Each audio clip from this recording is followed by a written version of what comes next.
Hi friends, today's project is die cut stickers at home. So the first thing you're going to do is import your design into Silhouette Studio, and then you are going to trace it. So go to your trace panel over on the right hand side and do the select trace area. Then you're going to make sure the entire drawing is in that window. You're going to raise the threshold to 100 and hit trace and detach. So if there is a background, this way you can delete it. So I just clicked it and deleted it. And then I'm going to trace my image again. So I'm doing the same thing, increasing that threshold, and this time you'll do trace outer edge.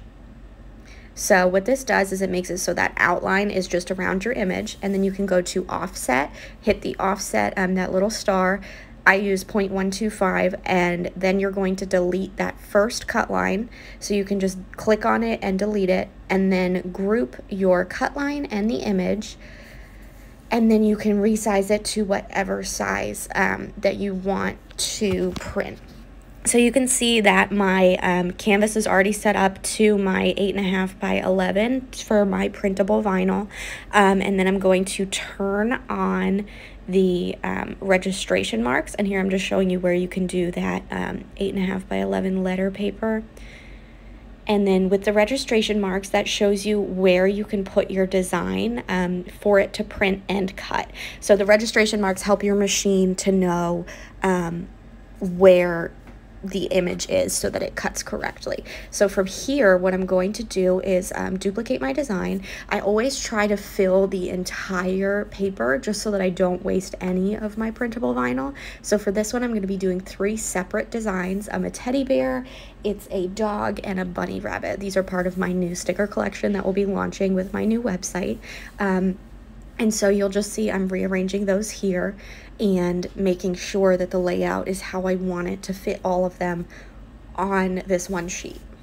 So from here, I'm just repeating those steps, and I did speed it up just a little bit since it's 2 more designs, but I did my trace, my offset, and then grouped them and pasted it back in this document.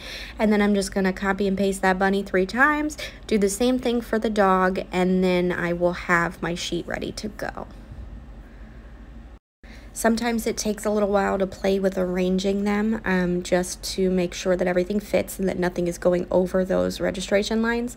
But for this one, it's pretty straightforward. I just made 3 of each design and then just moved them around until they fit together. It's almost like doing a puzzle. So this is how I ended up arranging these, and then I'm going to show you how I apply the laminate protective coat, and then I'll show you how I cut them. So the first thing I do is I cut my laminate sheets down to size, and then from there I cut off the parts that will go over the registration marks because the laminate will make the machine not read them correctly. And then I peel back just a tiny bit of it, and then I apply just that little bit and smooth it down with my scraper.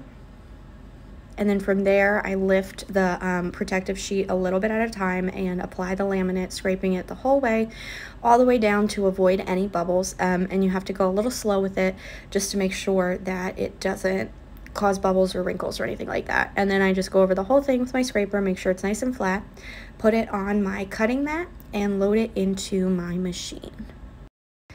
So I am going to say I recommend testing out a couple different things for cut settings on your machine. I find that with the laminate, it's a little thicker, and sometimes I have to run the cut twice just to get it to cut all the way through. But experiment with different settings on your machine, and once you find one that works really well, just save those settings so that you can use it for cutting your stickers out.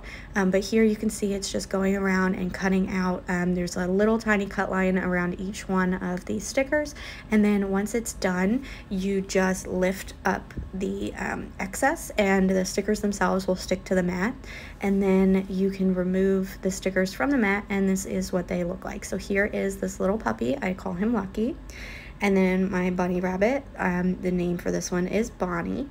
And then I have my teddy bear, who I'm calling Theodore. So these are part of my new plushies collection, and this is all of those designs. I hope that this tutorial helps you with making your own stickers.